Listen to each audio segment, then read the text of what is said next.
Good news, good news, good news. You wey father-in-law dey call Barry, you wey mother-in-law dey call Barry, make you lis ten to dis my video. Our very good sister Mercy Ome don come out come tell us about surrogacy mother and IVF mother.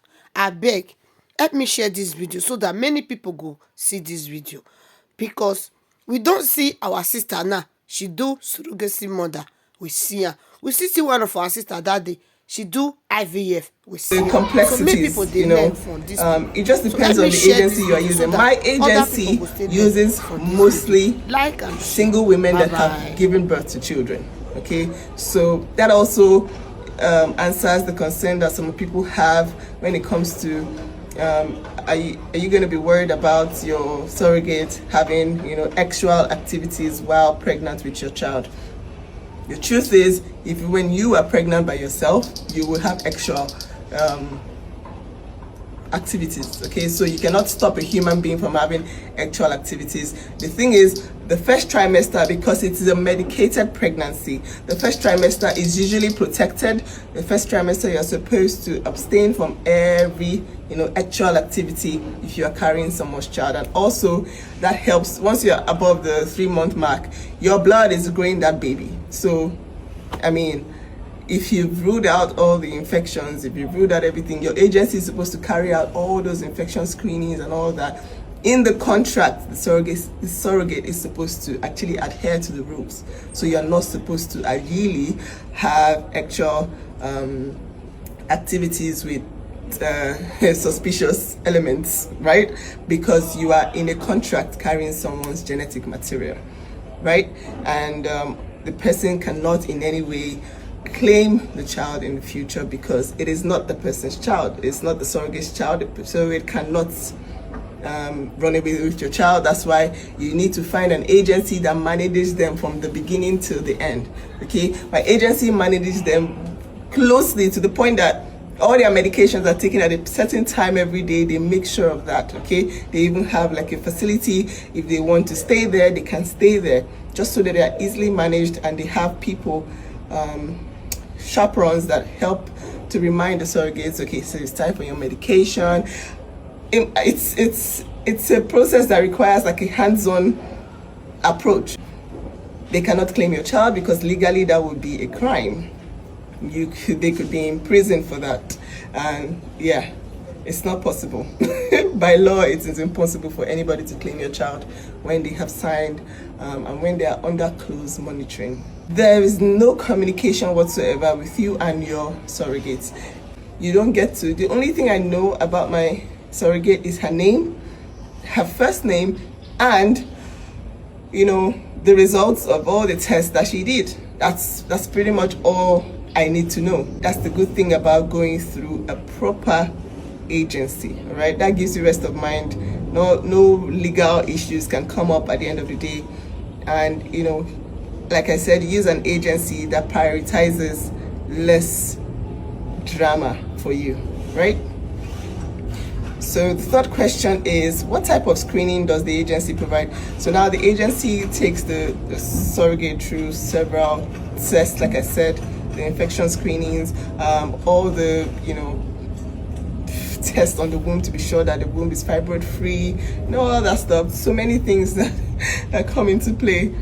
Again, you cannot possibly cover all this as an individual. You need to go through people that know exactly how to manage the situation. Get what I mean? So does the surrogate live with their family or they live with the agency? I think I answered that. Nobody is under any prison, okay? If you are a single person, you've had children, and you want to help a family carry their child, the agency, if you have a proper agency, they actually offer you money to get an accommodation, or they accommodate you if you do not have like a proper accommodation that doesn't expose you to any sort of environmental issues like malaria or any infections. Of course, the surrogate has to be drug and alcohol free. There's so many tests that go into you can't just wake up and say you want to carry somebody's child. If you have a history of drug abuse, alcoholism, and all that stuff, even though you are a single person, the environment you live in has to be safe for both you and the child. How much did you pay for your surrogacy? I'll tell you something. I'm not going to tell you any price because I honestly, I know that what I even paid is not the same thing as what people that are doing next year are going to pay because of the economy of the country. What I'll tell you is that Nigeria is one of the most affordable countries in the world to do this stuff. One of the most affordable in the world. Ask the agency. I've tagged my agency several times. I paid for my cycle. So you should just slide into their DM and get a quote. Tell them, I want to know how much it will cost me to do this. All right, there's no harm in asking, but I cannot tell you a price, but I know for sure that is one of the most affordable in the world, Nigeria. What type of delivery? Normal, vaginal, or CS? So surrogates are not allowed. Well, the agency that I use, they don't allow vaginal birth for several reasons. They want to be able to control every aspect of the pregnancy. It is a medicated pregnancy, so even from the positive pregnancy test to 3 months, they are being monitored closely. Okay, and then after that they're also being monitored every day, test every day, making sure that everything is fine. So they don't even take the risk for you to go into labor so that there won't be any stories like, oh, we're pushing, and you just take it out through CS. And you have to be able to consent to that. If you know you want to be a surrogate, there are certain agencies that do not allow vaginal deliveries for several reasons. Okay? IVF babies the same as normal babies. I'll tell you for sure that IVF babies are the same. I have the 2 types of babies. They are the same. In fact, this is my IVF baby. It's looking like a foodie because I'm comparing the way she's gaining weight, the way she's eating, the way she's crying, the way she's to my other children. These children are foodies, all right? They're normal. I'm not even supposed to answer that question, but it looks like a lot of people were genuinely asking if the IVF children are the same. They are the same. We have male factor infertility. My husband has refused to do IVF or use donor sperm. How did you get your husband to participate in IVF? So the thing is, if you are in a marriage where the infertility factor is on the male side, first of all, I don't even know why it's only women nowadays that are speaking up. It's almost like it's women that have the problems, but a lot of people, I will tell you for sure that it's equal. It's 50-50. A lot of times it's the men that have the problems, and if they know for sure that